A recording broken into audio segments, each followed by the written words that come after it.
Let us begin with prayer. 살아계신 하나님 आज शुरू 감사합니다. करेंगे।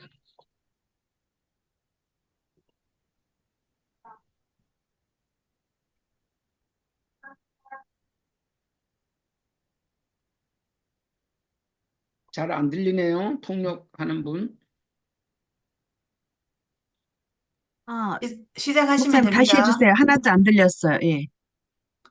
우리 다시 하겠습니다. 살아계신 예. 하나님 감사합니다. Dear Lord, thank you so much for Dear परमेश्वर living पिता Lord, तेरा thank you so much. Go ahead. परमेश्वर तेरा धन्यवाद। 인도 복음화, 세계 복음화에 위해서 저희들을 부르신 줄 믿습니다. I believe that you have called us for the India evangelism and also world evangelism.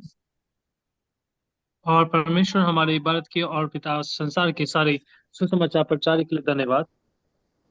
이 시간에도 성령으로 충만하게 역사해 주옵소서. This time, fill us with the Holy Spirit. और इस समय परमेश्वर हमारी जो है आत्मा से भर दीजिए। 통역하는 분들을 주님이 일일이 기억해 주옵소서. All this translator, please remember them and help them.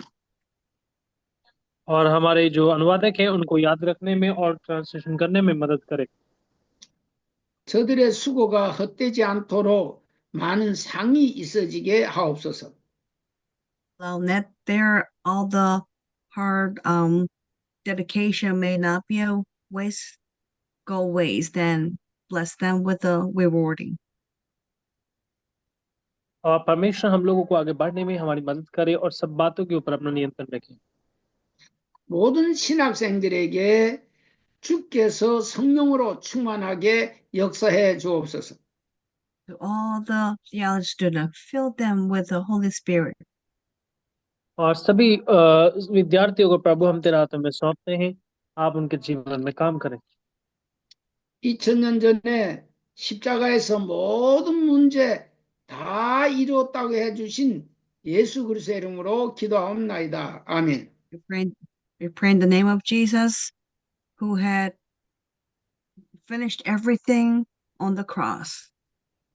और हम यीशु मसीह के नाम में प्रार्थना करते हैं जिसने सब कुछ क्रूस पर समाप्त किया। यीशु के नाम। 하나님 말씀 이 시간에도 마태복음 16장 13절에서 20절 읽어보겠습니다. Let's read the Bible verse, Matthew 16, 13 through 20. और हमने जो मत्ती सुसमाचार 16 उसका 13 से 20 तक जो हमने देखा, 읽어주세요. Please go ahead and read. Okay. Yeshu Caesarea Philippi के देश में आकर अपने चेलों से पूछने लगा कि लोग मनुष्य के पुत्र को क्या कहते हैं। उन्होंने कहा, कितने तो यूहन्ना बपतिस्मा देने वाला कहते हैं, और कितने एलिया, और कितने मियां या भविष्यद्वक्ताओं में से कोई एक कहते हैं।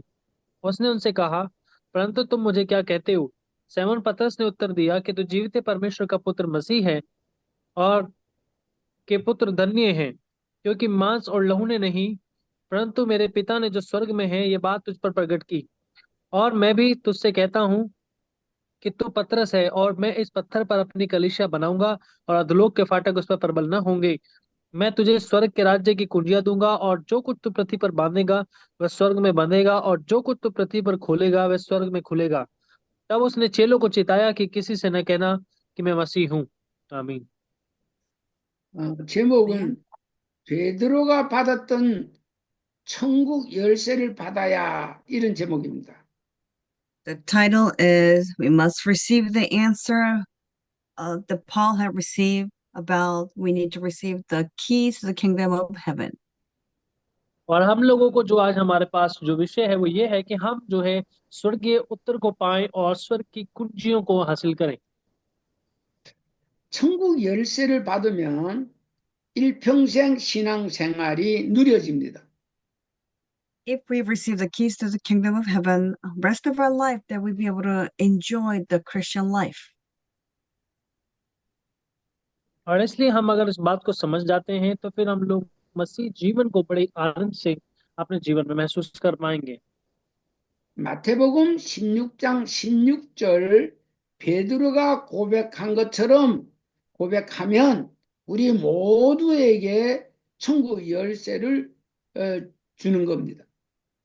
If we confess, just like Peter in the Bible, if you confess Matthew 16:16, all of us will receive the keys to the kingdom of heaven like him. और यदि हम लोग पतरस के समान मत्ती 16 के 16 आयत में जैसे पतरस अंगीकार को करते हैं, यदि हम भी अंगीकार करते हैं तो हमारे पास भी स्वर्ग की वो सारी कुंजियां होंगी। 베드로에게만 주는 것이 아니라 주는 그리스도시요 살아계신 하나님의 아들이라고 고백하는 모든 자에게 천국 열쇠를 주시는 겁니다. This answer is not just for the Peter. Every humankind, the people that who confess this verse will receive the keys to the kingdom of heaven. केवल पतरस ही नहीं, परंतु हर एक वो व्यक्ति जो इस बात के ऊपर जो विश्वास करता है, वो भी वो सारी स्वर्ग की कुंजियों को ग्रहण करेगा। 모든 기도 응답을 받는 비밀이 마태복음 16장 16절 주는 그리스도시요 살아계신 하나님의 아들이시니다고 고백할 때에 모든 기도 응답이 됩니다. To receive all the prayers, answer to prayer is to confess this Matthew 6:16. Jesus, you are the Lord, you're the Christ, Son of the living God. When you और confess that, you will receive all the answers. और यदि हम लोग हर एक प्रार्थना के उत्तर को चाहते हैं और यदि हमारे जीवन में ये वाला अंगीकार है और कि जो जीवित है परमेश्वर का पुत्र मसीह है, तो हमें हर एक प्रकार के प्रार्थना के उत्तर हमें अपने जीवन में मिल जाएगा। 성경 전체는 예수님이 그리스도라고 믿게 하기 위해서 썼다고 요한복음 20장 31절에 말씀하십니다. The Bible has been written to believe that Jesus is the Christ, according to Matthew 20, Matthew 20:31. और मत्ती रचित सुसमाचार उसका 20 का 31 में जब हम देखते हैं तो वो उनको हम समझते हैं कि वो किस तरीके से उनके जीवन में काम करते हैं। 저는 이 비밀을 깨닫고 기도의 99%는 마태복음 16장 16절을 고백하고 있습니다. After I realized about this secret, so all my prayer is about Matthew 16:16 and have the assurance. और इसलिए जो है मत्ती 16 का 16 में जब हम देखते हैं तो वो उसके अनुसार अगर हम प्रार्थना करते हैं अंगीकार के साथ तो वो बहुत अच्छा है। 이것은 하나님의 비밀이라고 골로새서 2장 2절 3절에 말하고 있습니다.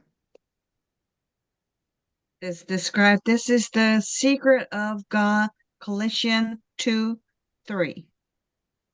और कुलुस्सियों की पत्री 2 का 3 में जब हम लोग देखते हैं हम देखते हैं वो उसमें रहस्य की बात है।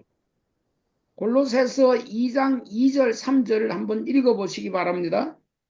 Can you go ahead and read the Bible verse, Colossians 2:3? और कुलुस्सियों 2 का Verse 3 2 हम to पढ़ेंगे 3? Yeah.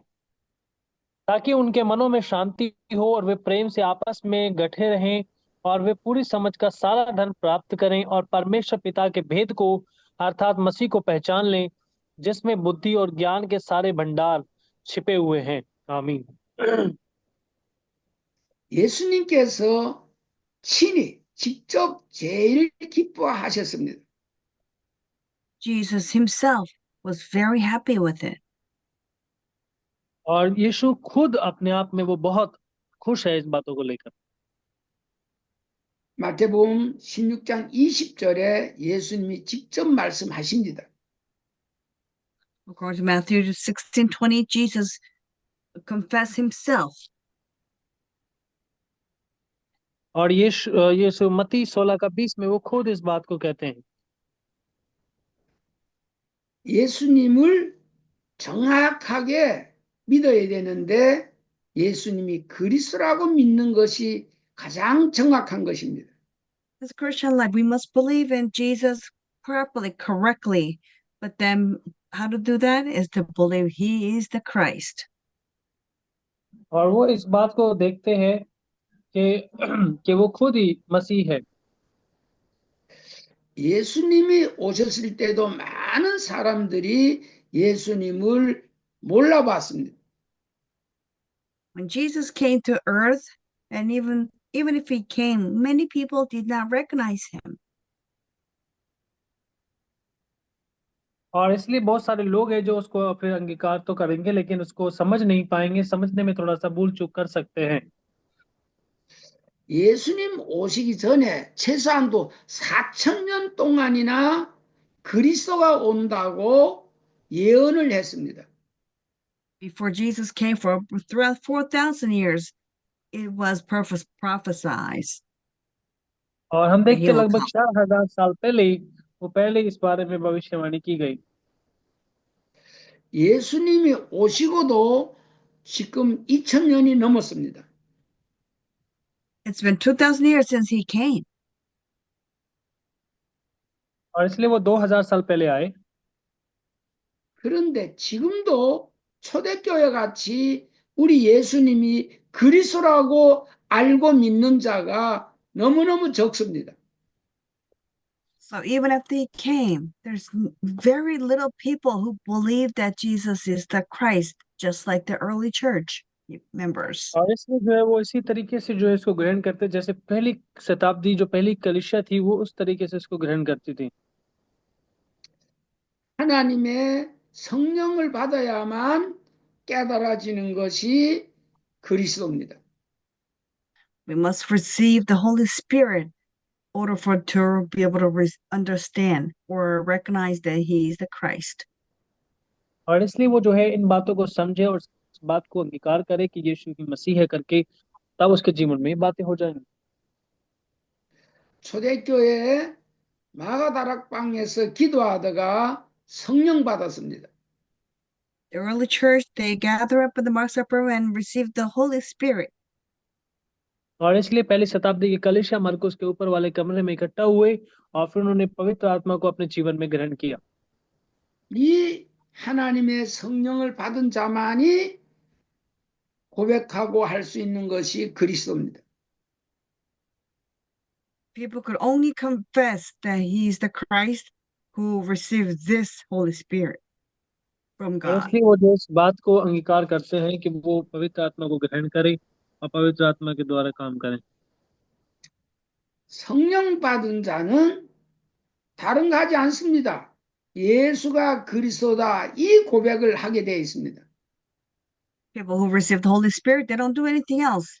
Only confess that Jesus is the Christ.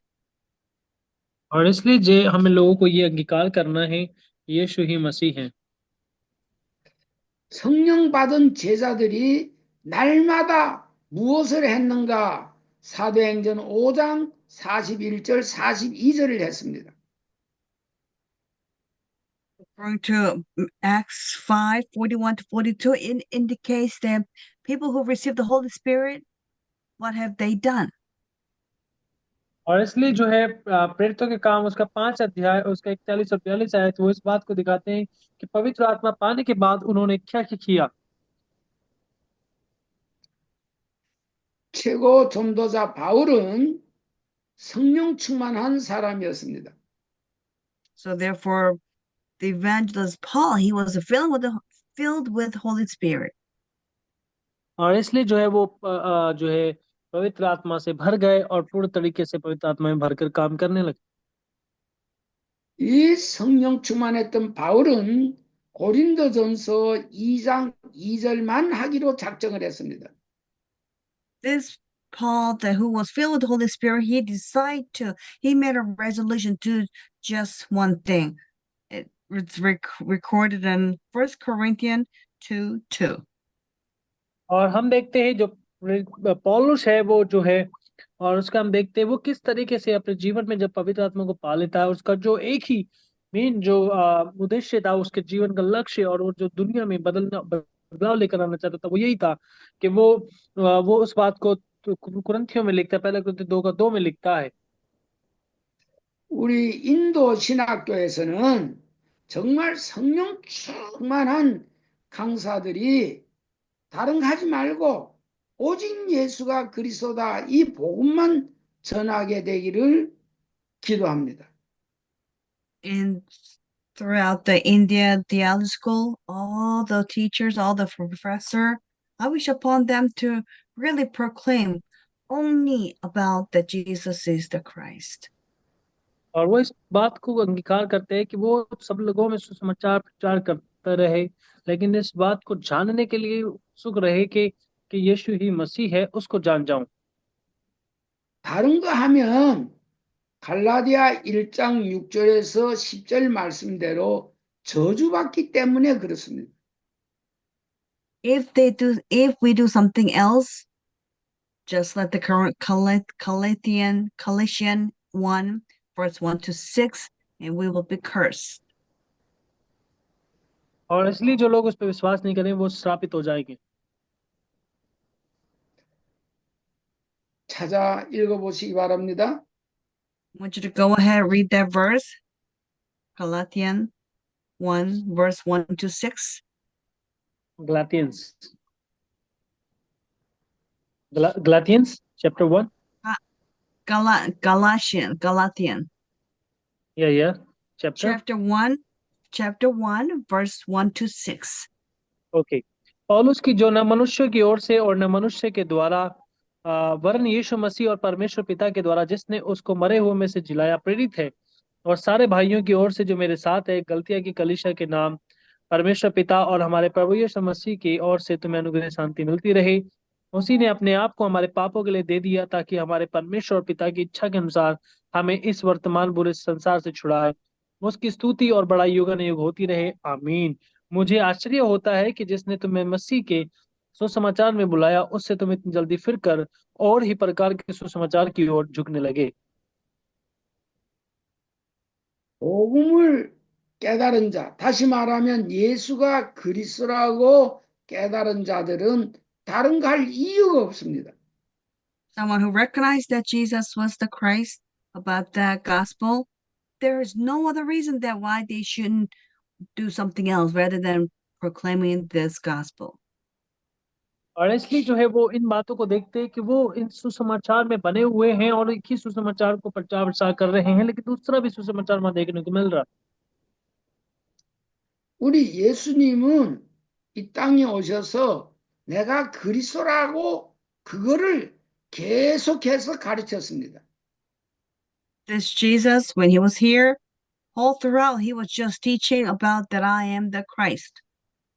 और इसलिए हम देखते हैं कि वो जब इस धरती के ऊपर थे तो वो सब बातें जो है ऐसे कर रहे थे कि वो ये सिखा रहे थे कि वो मसीह है, इस बात के विषय में समझाते रहते थे। 그래서 죽은 자도 살리고 없는 것도 있게 하고 풍랑도 잔잔케 하고 또 귀신도 내쫓고 하신 것입니다. So, therefore, for him to prove that he had revived the people from the death and something invisible, nothing to something exist, and also he had settled down the storm and he had chased out demon as well.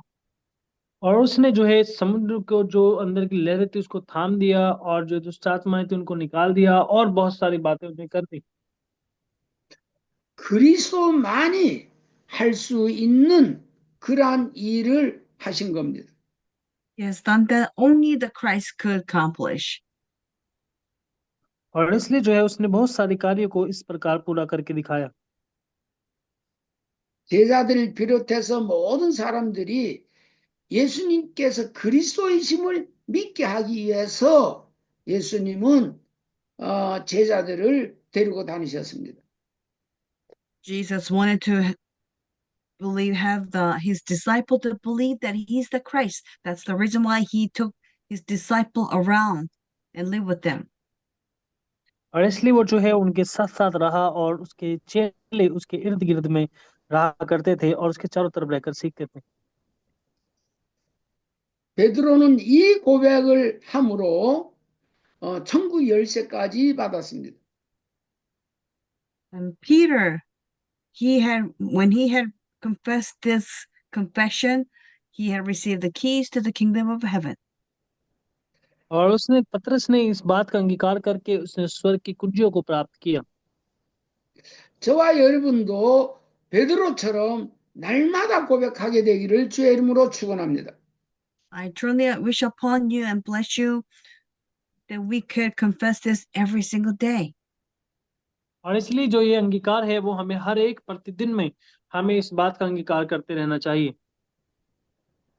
도대체 이 그리스도는 고린도전서 1장 24절을 읽어보시기 바랍니다.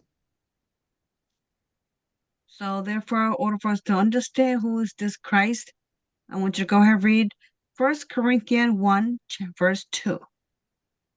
और इसलिए जो है पहला कुरिन्थियों उसका 2 में हम देखते हैं वो उसका अंगीकार हम पढ़ते हैं।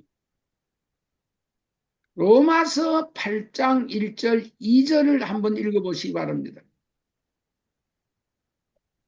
And also, please go and read the Romans 8, 1 to 2.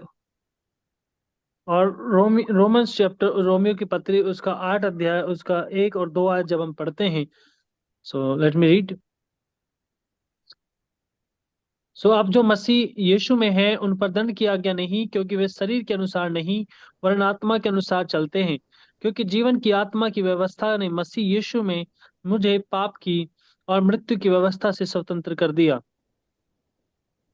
최고의 복은 예수님이 그리스도라고 고백할 때에 예수님께서는 베드로 보고 네가 복이 있다라고 말씀하셨습니다.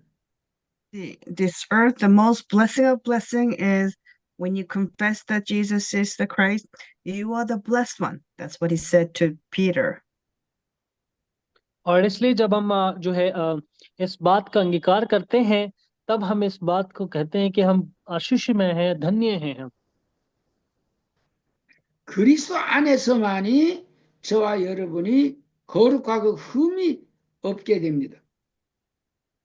Only in Christ we can be the sinless and of the righteous one. और इसलिए जो है हम पाप के जीवन से जो है हम धार्मिक जीवन में आ जाते हैं। 에베소서 1장 4절 5절 읽어보시기 바랍니다.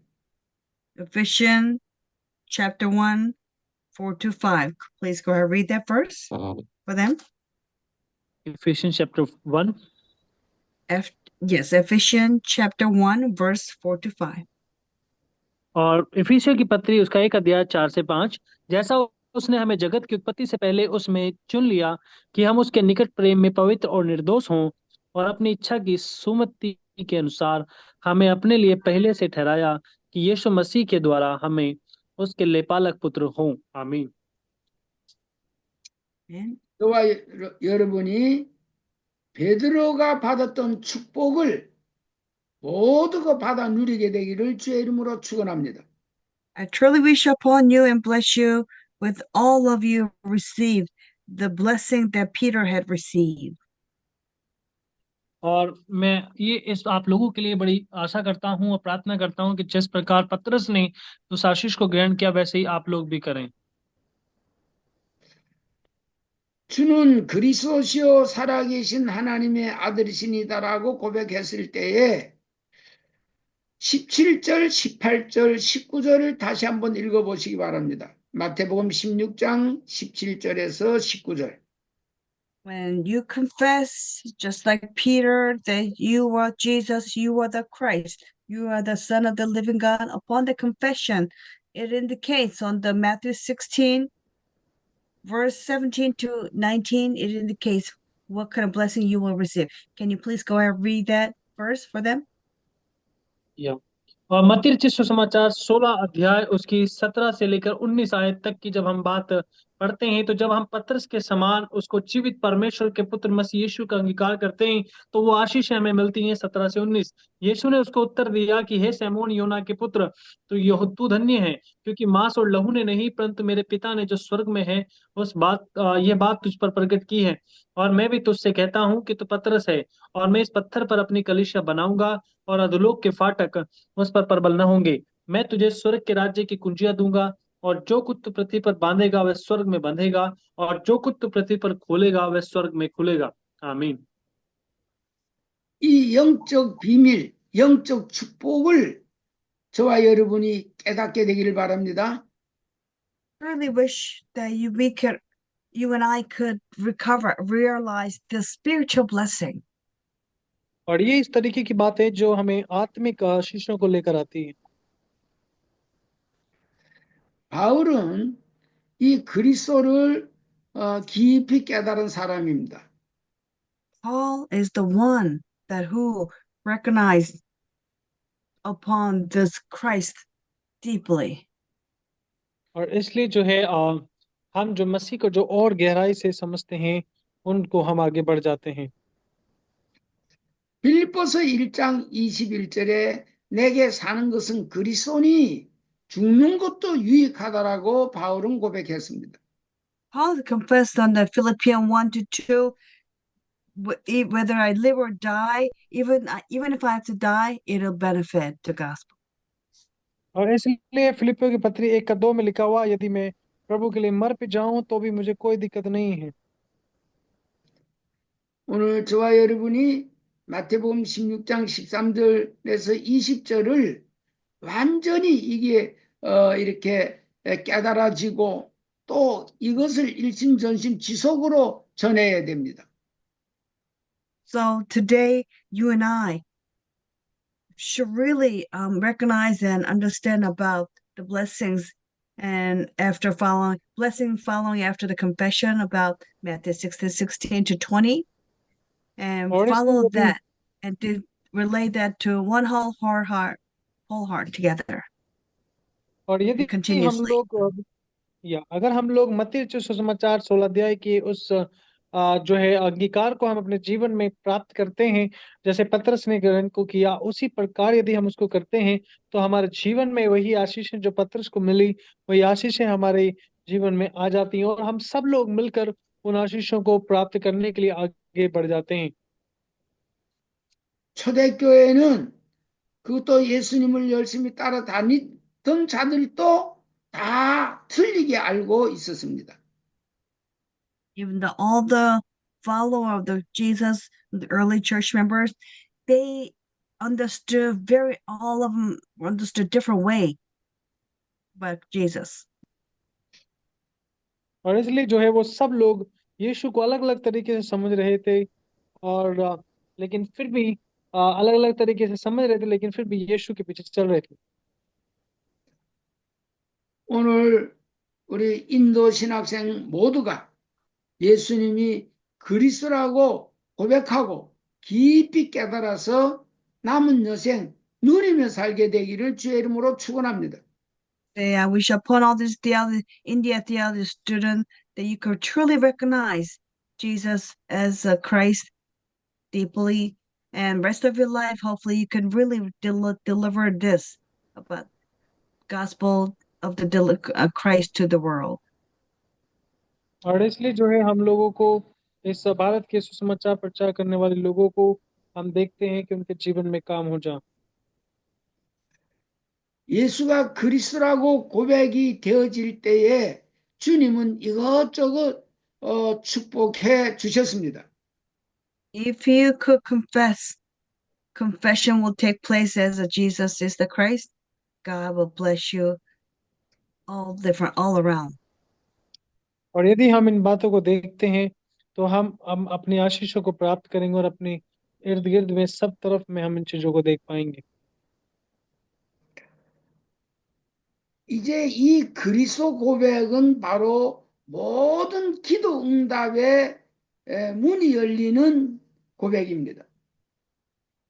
So therefore, confession of the Jesus is the Christ.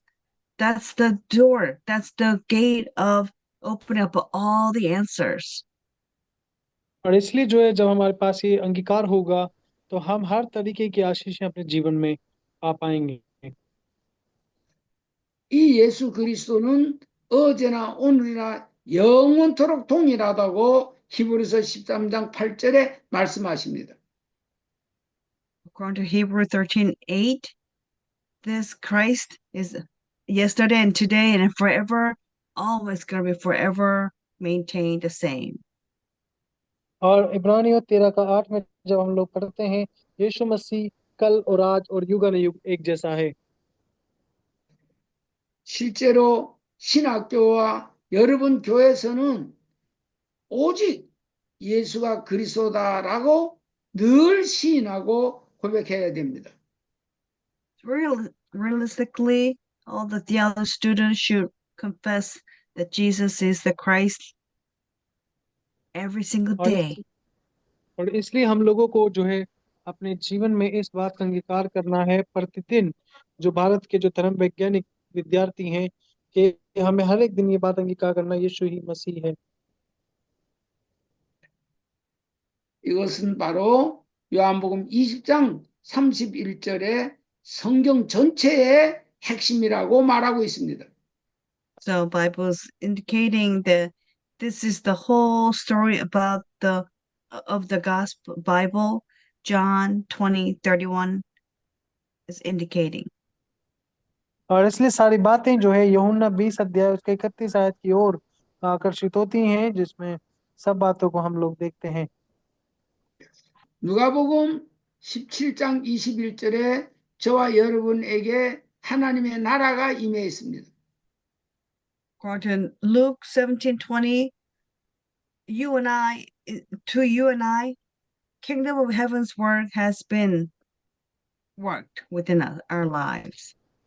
और लूका 17 का 20 में जब हम लोग देखते हैं, फिर वो कहता है कि सब कुछ उसी में हो जाता है, और उसको देखना चाहोगे और वो देख नहीं पाएंगे। 하나님 나라 천국에 들어가려고 그러면 천국 열쇠가 있어야지요. So therefore, if we want to get into kingdom of heaven, we must have the keys to the kingdom of heaven, right? और हमारे पास देखिए स्वर्ग की कुंजियां हैं, है ना। 천국 문이 언제 열리는가? 주는 그리스도시요 살아계신 하나님의 아들이시니다고 고백할 때에 천국 문이 열리는 것입니다. So therefore, when will that door of the gates of heaven will open? When you confess that Jesus is the Christ, the Son of the living God. और इसलिए हमारे लिए स्वर्ग तब खुल जाएगा जब हम इस अंगीकार को करेंगे कि यीशु ही मसीह है। 그리스도 고백하는 모두에게 하나님은 천국 열쇠, 베드로에게 주셨던 천국 열쇠를 주신 것입니다. So therefore, whomever confess that Jesus is the Christ, he will give the answer to what he had given to Peter. और 최고 इसलिए जो है वो पतरस को जो अंगीकार किया है, वो पतरस के जीवन में जो आशीषें दी, वो हमारे लिए भी है। 저와 여러분이 예수님이 그리스도라고 고백을 다 하신 분인 줄 믿습니다. I believe that you and I have already confessed that Jesus is the Christ. और इसलिए जो है यीशु इस बात को अंगीकार करते हैं, बताते हैं कि यीशु ही मसीह है करके, और वो हमारे जीवन में काम करने के लिए आगे बढ़ते हैं। 천국 열쇠 받은 자들은 누리면 됩니다. People who really receive the keys to the kingdom of heaven, all they got to do is just enjoy that. और इसलिए जो है हम अपने इस जीवन में इन चीजों को अंगीकार कर सकते हैं और आगे बढ़ के देख सकते हैं। 이것은 하나님의 비밀이기 때문에 내가 막 고백한다 해가지고 되는 것도 아닙니다. This is a secret of God. So even if I just confess, sometimes it's not going to take place. और जब हम इन चीजों को अंगीकार करते हैं तो कुछ बातें जो है हमारे जीवन में टाइम लेती हैं, कुछ टाइम लेकर के काम को आगे कर पाती हैं। 자, 그리스도가 깨달아졌다. 그러면 다 깨달아진 것입니다. If humankind can recognize who is Jesus Christ, which means we have recognized everything, realized everything. और इसलिए जब हम इस बात को समझते अंगीकार करते हैं कि यीशु मसीह है, तो हर चीज का अंगीकार हम करते हैं। 모든 문제 해결받는 비결이 주는 그리스도시요 살아계신 하나님의 아들이시니다. 이 고백입니다. Truly, a solution to all problem is to follow upon, base upon Jesus is the Christ, the Son of the living God of confession. और इसलिए वो जो परमेश्वर है वो सब परमेश्वर सर्वशक्तिमान है, वो सब बातों को करते हैं। 저와 여러분이 실제로 예수님이 그리스도이심을 날마다 시간마다 24시 고백하게 되기를 주의 이름으로 축원합니다. I truly wish upon all of you and I confess that Jesus is the Christ on 24/7, 24 hours. और इसलिए जो है हमारे 24 घंटे इस बात का अंगीकार हमारे जीवन में होता रहे कि हम मसीह में हैं और मसीह हमारे जीवन में है और यीशु ही मसीह है। 예수님이 그리스도라고 고백만 해도 모든 축복의 문이 열리게 되어 있습니다. Just like I said earlier, all you got to do is if you could only confess that Jesus is the Christ every day, all the problem, all the issue will of the solution key will start to open up. और इसलिए जो है हमारे जीवन में वो सब बातें होंगी और हम देख सकते हैं अपने जीवन में कार्य को भी कर पाएंगे। 이 엄청난 축복 세계 교회가 모르고 있습니다.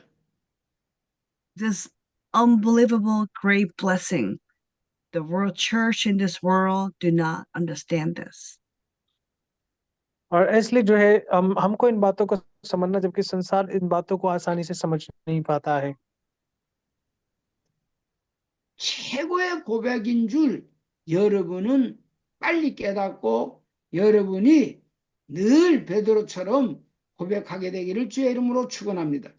Truly wish upon the name of Jesus that this is the most greatest blessing for all of you. So you can recognize that and start doing that. और इसलिए हम लोगों को इन चीजों को देखना है और इन चीजों में आगे बढ़कर काम को करना है। 초대교회 사도들은 예수님을 직접 모셨던 사도들은 날마다 했습니다. The early church apostles, they did it. People who had actually uh, received training with Christ, with Jesus, they confessed this constantly. और देखते हैं हम लोग जैसे कि जो यीशु के साथ रहे हुए लोग हैं और उन्होंने यीशु के साथ प्रशिक्षण को लिया, वो उन लोगों का ये अंगीकार है। 베드로가 고백하는 때에 모든 축복을 받는 것을 다른 제자들도 다 보았지요.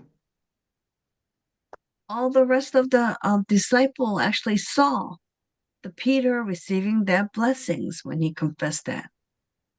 और हम देखते हैं कि किस प्रकार वो पौल जो है उसका अंगीकार वो बन जाता है, जिस प्रकार वो अंगीकार देखना चाहते हैं। 여러분들은 24시간 베드로의 고백을 하게 되기를 바랍니다. I truly wish upon you that you could confess Peter's confession 24 hours every day. और इसलिए हम लोग को 24 घंटे हर एक दिन इस बात का अंगीकार करना है। 예수님께서 가장 기뻐하셨다니까요. When he heard the confess, Jesus was very, very happy. और इसलिए जो है जब ये अंगीकार यीशु सुनते हैं तो वो बहुत ज्यादा खुश हो जाते हैं। 우리 예수님은 한마디로 말하면 그리스도로 이 땅에 오셨습니다. This Jesus, saying in one word, he came as a Christ. 예수님께서 내가 그리스도야, 마태복음 16장 20절 그렇게까지 직접 고백했습니다. Jesus actually confessed that I am the Christ, I am the Lord. And Matthew 6, that's how he has confessed. और इसलिए जो है वो मसीह है और वो परमेश्वर का पुत्र है, इस बात का हमें मत्ती में देखने को मिलता है। 요 그리스도 그리스도로 맛을 보고 그리스도 깨달은 자들은 다른 거 안 합니다. 사도행전 1장 8절에 땅 끝까지 이르러 내 증인이 되리라. 이거는 예수님이 그리스도다. 이거 증인된다 그 말이에요. So people who had tasted this, the confession after the blessing after it follows, there's nothing they can do. People who taste that, they will only focus into receiving the answer of the Acts 1:8. और इसलिए हम लोग जब देखते हैं प्रेरितों काम 1:20 में जब देखते हैं तो उस तरीके से वो अंगीकार बन जाता है। 이 비밀을 알게 하는 이도 하나님의 은혜고 하나님은 우리 인도 신학교와 우리 인도 모든 신학생들을 특별히 사랑하는 줄 믿습니다. This blessing is, this understanding this blessing is only by through God, and God really loves, especially to India students. और जो ये सब आशीषें जो है वो केवल परमेश्वर की ओर से हैं और महत्वपूर्ण तरीके से भारत के सभी धर्म वैज्ञानिक विद्यार्थियों के लिए। 특별히 우리 통역자들도 깊이 깨달아서 그리스도가 날마다 고백이 되어지는 축복이 있게 되길 바랍니다. Surely we shall upon these translators to understand, recognize this deeply, and enjoy this as well. और हमारे जो अनुवादक है उनको जीवन में भी ये बात बसने दे ताकि वो भी इस बात को सही तरीके से समझ जाए। 한마디로 말하면 그리스도는 모든 문제 해결, 다시 말하면 천국 열쇠입니다.